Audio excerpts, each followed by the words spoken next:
Hey, what's going on there, folks? Good Friday evening. It is the Earthmaster back here on this Friday night, October 6th, 2023, 10:38 p.m. here, California time. Latest activity shows a little bit of movement out around the Mediterranean.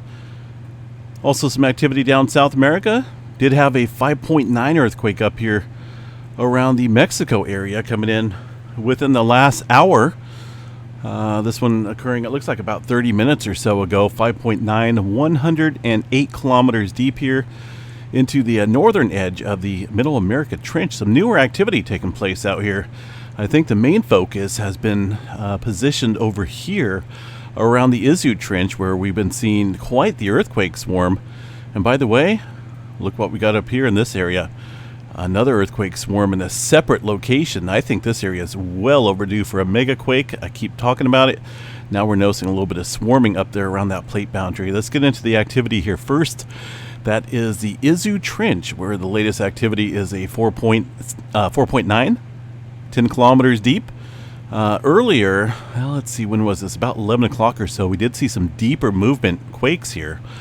Into the southern edge of the Izu Trench, 221 kilometers deep for that 4.4. So this is a pretty good ongoing swarm. Look at this earthquake way out here prior to the plate boundary.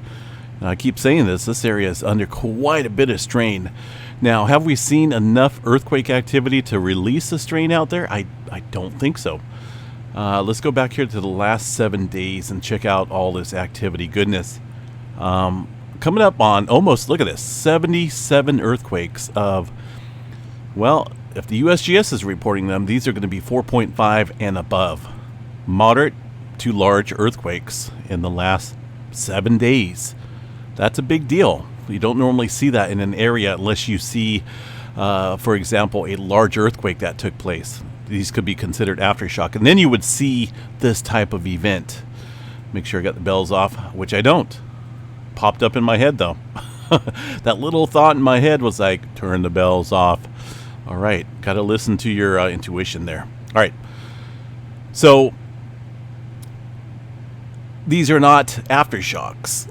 These are definitely not aftershocks because we really haven't seen a main quake in the sequence. Now the largest so far has been a 6.1, but that wasn't what kicked it all off. These are earthquakes that happen right in the middle of all this warming. They just happen to be a little bit larger than the previous 5s and whatnot before and after all the 6s kicking up here. So I don't think we've seen a main quake yet, but the amount of energy that's been produced here in the last week is quite awesome. And if you think about it, these are a lot of earthquakes. Quite a few 4s, quite a few 5s, and 3 6s so far. The last 6 was yesterday, 6.1 in that mix. And I'm almost guaranteed now that this is more plate stress related than, say, volcanic activity underneath this area. And the reason why I say that is because around this swarming area, we did see a 6-pointer down here in the Philippines. But now we're seeing further stress out here against the plate boundary itself, up and down these areas. I just think that this region right now is the main area where stress is the highest, tension is highest. The plate dynamics are, well, they're not complicated. This is a major subduction zone out here. There's a couple different subduction zones that sit out here. But the Izu Trench is very capable of producing some very large earthquakes. And again, I think we got to wait and see what this turns into with this back building earthquake here, this 4.3 prior to the plate boundary, and then just pretty much parallel here with the swarming. That tells me that this is just all stress out here, plate stress, not volcanic activity. And of course, it may have something to do with what's going on underneath all of the plates, maybe getting in on some interesting activity underneath this area. But I think right now what's causing this swarm is the stress out here against this plate boundary. Okay, so we'll watch this, continue to watch that. That's not really calming down. I wouldn't call this calming down yet. Keep an eye on that. We did see some activity up here into the Japan Trench, somewhat deeper, 4.5. That was just after midnight earlier this morning. But now the kind of the main focus here is this interesting activity in the Kamchatka Trench. This area sees a lot of slip rate stress up here, and it's been a while since we've seen a mega quake out here across the Kamchatka. Of course, Japan Trench, we get it back in 2011, right? That was a mega quake, that 9-pointer that kicked off here, created that massive tsunami as well. But this specific area up here, I would say, is overdue for a mega quake. And if you watch any of my videos, I probably am repetitive in saying that, just because it's true. This area hasn't really seen any major large-scale movement in quite some time. And it seems like it's been quiet here recently across the Kamchatka Trench in terms of just very minimal movement compared to the rest of the plate boundaries out here. That area, and there's also one region here, this is the last 7 days. Look at this area across the Mariana Trench. Quiet as can be. It's a little scary. But I think what's going on right now is some unusual activity. I mean, obviously we see it, and lacking our normal activity. And our normal activity sits down here across Fiji, Tonga area, Kermadec Trench, working its way around Solomon Islands. And we see this bouncing back and forth, deeper activity, shallow earthquake activity. And that's missing. And it has been missing here for a couple days, I would say, maybe more than a couple days. You can see it on the Earthquake 3D globe. It's a little weird. Maybe up here it's finally starting to catch up due to all the displacement going on here across this area of the plate boundary. But I really think we need to watch this area with this large-scale swarming activity up and down this plate boundary. Basically, this western area here of the Pacific Plate is, that's some heightened activity. This is just the last 24 hours again, but it's 77 earthquakes of moderate to large earthquakes, large magnitudes in this area over the last week. So keep an eye on that. I still think we're looking at something over here across the Indonesia Islands area. Now, this is very typical, right? If this ever goes completely quiet, then I'll be surprised. But this is just like any other major plate boundary, subduction zones. They see a lot of 3s and 2s, even occasional 4 and bigger earthquakes. But everyday magnitudes here, this is very normal, where this clustering is taking place, quite a few 2s and 3s. We haven't really seen a whole lot of advancement here across the Java Trench, north. We are seeing some activity way up north right now into China. It's in the last 40 minutes or so, 4.7 way out here.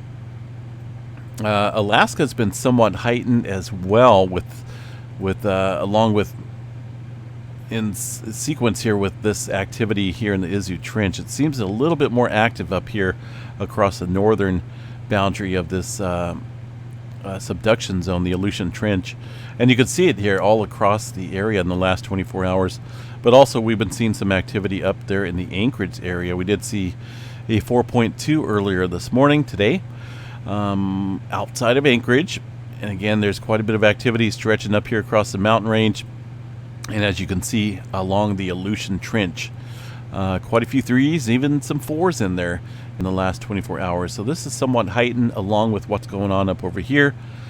While this area, I would basically say the Mariana Trench southward into this area along the plate boundary, not including Indonesia Islands area, but basically I need to get me one of those, what are they called, whiteboards. If anyone knows a good one, so I can draw here on the screen. Simplified. There's programs where you have to open them up and click this button so that you can draw with this button, and I'm not interested in these weird apps. I want something pretty easy to use. I know a lot of other YouTubers use it and weather people use it on TV. I can't think of a good one. If anyone knows, let me know. I'm not really worried about price. I just want something that I can use to be able to draw on here and click maybe a little button here on this end and erase it and redraw if I need to, but nothing complicated. Gotta open up file, click this button. Yeah, okay. So all this area right now fairly quiet. New Zealand, Well, that's about the only active area right now. It's a little odd. Let's go over here to the GeoNet servers. Stand by here for just a second. Spent most of the day out in the Northern California coastline. Some beautiful weather over there around Fort Bragg today. Had to get away for a little bit, but back here at the home front now.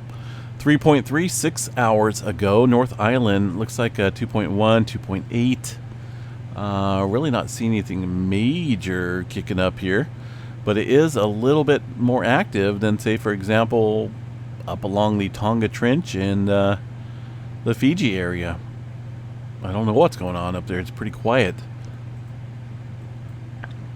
I just don't think we're done here yet. It's almost like this area is waiting on something. It's waiting on the bigger movement to take place over here.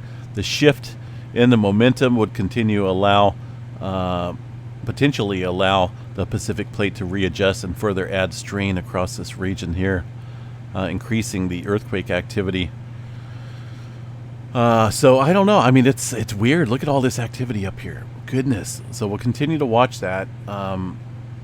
The West Coast, California area, not seeing a whole lot of activity. This is a 2.5 map and above. There's really not any of them. A 2.6 near Mineral. That was earlier this morning. Not associated with Mount Lassen, which sits way up here. But aside from that, just general microquake activity taking place in the last 24 hours. Really nothing major kicking up here. Same for the rest of the states out here. The Hawaii area, it's been, this is another area that's been on the elevated uptick since the swarm began. So not for sure what's going on, but something's brewing underneath the Pacific Plate. I think there's definitely some activity stirring up quite a bit. Okay, so earthquake swarm, and this is 73 earthquakes, goodness, in the last 24 hours. Let's see what we got going on. I really haven't paid too much attention to that today with the Kilauea volcano. HVO, Kilauea Daily Update, this was put out today. The volcano is currently not erupting. The area just south of the Kilauea summit is currently showing signs of elevated unrest. No unusual activity has been noted across the rift zones for now. Inflationary tilt is continuing at a slightly slower rate in the area just south of the summit caldera. Inflation has been awfully high here in the past couple days since the swarm picked up. It remains close to its highest level in over 5 years. Ooh, goodness, hold on a second here. Inflation at the summit of Kilauea remains close to its highest level in over 5 years and has nearly returned to the level seen just before the last eruption on September 10th. Seismicity beneath Kilauea summit region increased with about 320 earthquakes, goodness, in the last 24 hours. And a lot of this activity parallels the activity from December 1974, the eruption area from those eruption vents, which is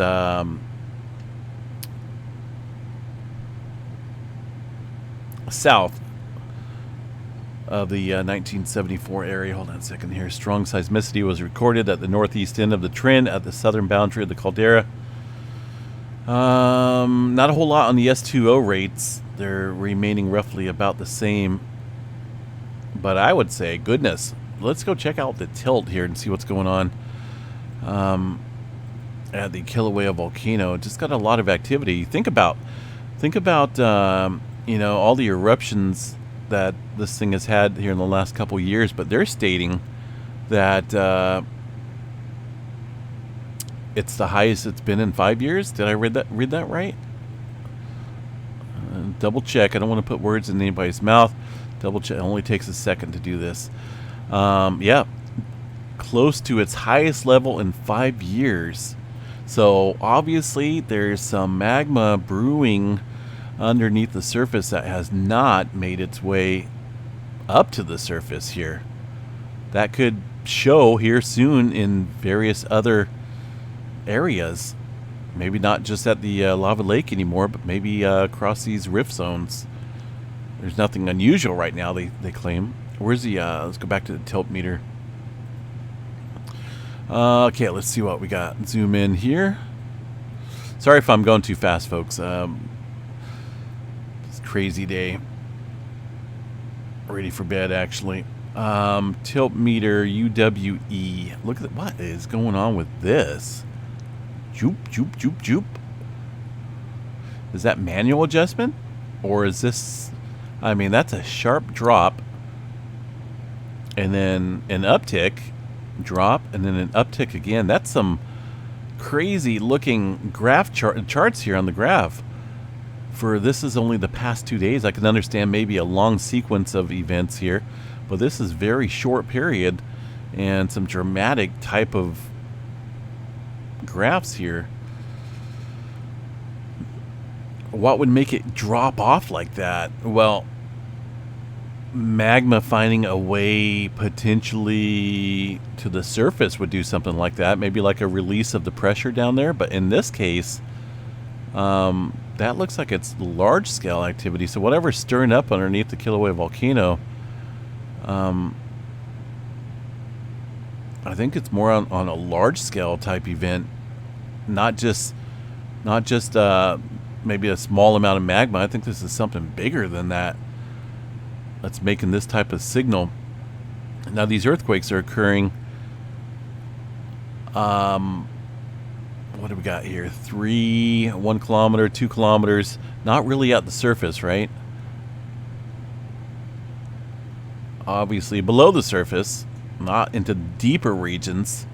So there's, goodness, I think there's definitely something bigger brewing out here. Then let me check out the 2-day tilt. Now,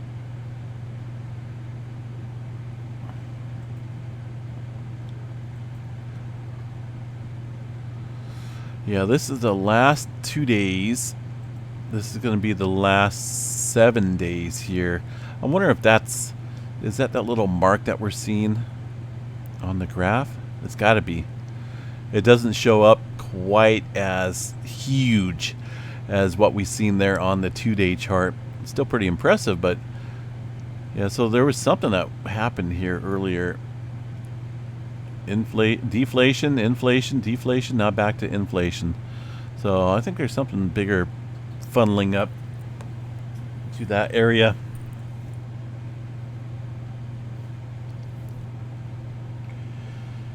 All right, well, let's see what else we got here. I'm going to back out and check out the earthquake activity here real quick. They've said there's been quite a bit of movement here at the Kilauea volcano, and definitely still looks like there's quite a bit of activity. What looks like a little bit of fluid movement right here, magma movement potentially, but a lot of these are just stress quakes, probably from the magma building up below. Let's see what we got here for the latest camera out here. I know it's quiet. I mean, not quiet, but dark. Really not seeing anything out there. I'm sure in the daytime you can probably still see some smoke from the area of the crater, the vents up here in the lava lake area. So I don't know. I mean, something, like I say, they weren't really expecting this thing to kick back up, but it looks like this volcano has something much bigger planned here. We'll continue to watch that and report back on it. It's just a little weird with everything else that's going on out here across the Western Pacific and Hawaii out there, getting the squeeze going on out here in the middle of the Pacific Ocean over this hot spot. Probably, I don't know. Either way, we'll continue to watch that. I mean, there's really nothing to potentially, like forecast. There's either going to be eruption or there's not. There could be activation of some old areas, old fault, or not faults, but old vent areas. I mentioned about the 1974 eruption vents. That's slightly, it says the trend of seismic activity parallels, but slightly south of the December 1974 eruption vent. So we'll just got to watch it. We'll see, obviously, if this continues to build. If the tilt continues to rise, earthquakes continue to increase, we could see reactivation of these vents, or maybe new vents out here somewhere outside of the region of the lava lake. Movement down in Pahala, very typical, but this is definitely something to watch here. All right, let's see what else we got. Nothing major going on here across the Puerto Rico area. One quake on the Puerto Rico Trench, a little 3.9. Let's see what we got for tremor activity here tonight. 0. Zip 0. Not a whole lot of pressure going on, it seems like, out here across the West Coast area. And it kind of shows out here, right? Normally when tremor is super quiet, obviously we get tremor because of the stress that's building up here against the Cascadia. But when tremor is quiet, we normally see quiet activity out here across the West Coast as well. There's no swarms, no major unusual activity. And a look at the 2.5 map and above only shows that one here from earlier this morning. We got one earthquake here in the last hour, just around the Joshua Tree area, 1.1 outside of 29 Palms. But aside from that, no major swarms going on, no major unusual activity here across the West Coast for now. But this is, we look at these maps every single day, many hours at a time, and I think we can all agree that most of the activity is working around the northern section of the Pacific Plate and over here on the western segment. That's it's pretty obvious. But these guys down here, super quiet. This is over the last 7 days. Their last earthquake here was a couple days ago, 5.3. So for this thing to go quiet for so long, tomorrow would be 3 days of quietness out here. That's a little unusual to see that much quiet time out here across this area. Let's see, we did see one earthquake, Papua New Guinea area, pretty deep here, 192 kilometers. That was the last one from yesterday, a little bit further along this plate boundary, but this area almost never goes quiet for more than a day or two. So if something doesn't kick up here overnight, I'll be surprised. And if we don't see a larger earthquake here within this segment of the Pacific Plate, I'll be surprised too. The question is when. I don't know if all these earthquakes that we've seen over the last week in this area is enough, or the equivalent of a very large earthquake. I don't know. We'll have to maybe figure out all the energy to all these magnitudes out here, because 77 earthquakes. And a couple up there, and 3 of them at least in the 6 magnitude range. And quite a few mid-5s, upper 5s. It's a lot of energy to take place here in this type of swarming fashion. All right, so obviously we'll continue to watch it, right? That's all we can do right now. Definitely not in control of what can and can't happen out here. Mother Nature is going to do and take its course. Space weather activity. Not a whole lot going on. Looking at some pretty calm conditions. In fact, earlier today, well, they're floating around the B line, actually right below the C flare category. Very quiet in terms of solar sunspot activity. In fact, let me go over here to space weather. Space weather, not Space Weather Live, but spaceweather.com put out an interesting little note here. It says the sun's magnetic poles are disappearing. The sun is about to lose something important, its magnetic poles. Recent measurements by NASA's Solar Dynamic Observatory reveal a rapid weakening of magnetic fields in the polar regions of the sun. North and south magnetic poles are on the verge of disappearing. This will lead to a complete reversal of the sun's global magnetic field, perhaps before the end of the year.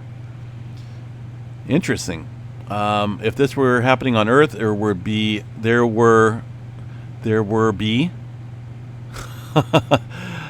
I like to proofread because I can spot stuff like that. There would be widespread alarm. There would be widespread alarm. Past reversals of our planet's magnetic field have been linked to climatic. Okay, I take that back. Ranging from sudden climate change to the extinction of the Neanderthals. So past reversals of our planet's magnetic field been linked to calamities ranging from sudden climate change. Wow, these guys are even mentioning that here. That's interesting. In fact, it's routine. Solar physicist at Stanford University. This happens every 11 years when we're on the verge of solar maximum. Vanishing poles and magnetic reversals have been observed around the peak of every single solar cycle since astronomers learned to measure magnetic fields on the sun. Alright, so I guess this is a normal thing.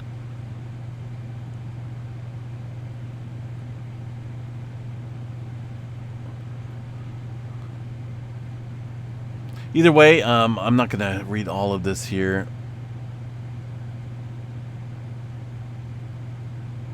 Most of all, the vanishing of the poles means we're on the verge of solar maximum. Solar cycle 25 is shaping up to be the stronger than forecasters expected, and its peak could be relatively intense. Interesting. I mean,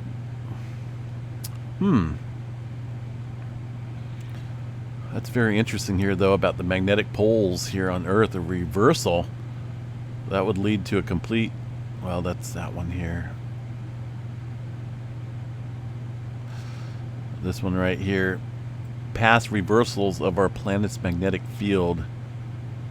Extension of the Neanderthals. Goodness. Well, alright. That's another story we'll have to cover one of these days. That's a huge one, a long one. I've always been interested in magnetic field type reversals and whatnot here on Earth. Like I say, that sounds like it would not be fun. Alright, let's get back to didn't mean to get too much off on that, but it just popped up in my head here about that the magnetic poles there on the sun. Alright, looking at the magnetogram here of the sun shows I wonder if it's got anything to do with the dying sunspots out here. They really haven't been active. I mean, we're heading into solar maximum, but these things have been looking pretty wimpy. I guess we'll have to see what it does, right? Right now, we're looking at a whole lot of sunspots that are not doing much. And they're not going to do much either. I'm really not seeing a whole lot of complex structure out here within these fields. So that is just that. 90% chance for a C flare, M flare at 30, X flare around 1% chance. Pretty calm conditions out here. Looks like maybe a potential G1 class storm. Looks like it maybe peaked up here around 3 or so earlier. Right now the auroras out here are very weak, very minimal across the polar regions. Alright, Storm Prediction Center. There's not a whole lot here over the next couple days. As you can see here on the map, things are very quiet. Alright, long-term pattern changes. Let's check this out because I'd like to.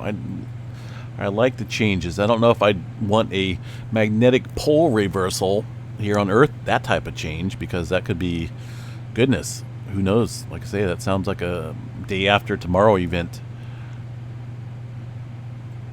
High pressure out here across the Pacific Northwest and into Canada. I think it hit 95 degrees here today outside of Chico. Over where I was on the coast, 75. Beautiful weather over there, sunny, and it was quite enjoyable. It's supposed to be hot again tomorrow here in the valley. Cold out here across the eastern portion of the country. Getting a little taste of fall. Deep low pressure parked over there across the east for now. And it looks like that wants to just spin, join hands with another low pressure system out here in the Pacific Northwest and bring some widespread cooler temperatures across almost the entire U.S. Goodness. And after that, as we head towards the middle of October, well, that's a ways out there. But either way, it looks like the eastern portion of the country is going to be dealing with some cooler temperatures with a couple low pressure systems spinning your way. All right, I'm out of here, folks. I need some sleep. I'll catch you guys back here sometime tomorrow. And again, keep an eye on these areas out here, Western Pacific. Something's brewing. That is for sure. I mean, it's pointing towards this area. I'm pretty certain we can all agree with that specific area, but I don't think this is volcanic. If it is, I'll be surprised. I think it's more just general stress in this broad area. All right, have a good night, guys. I'm out of here. Catch you guys tomorrow sometime. Peace out.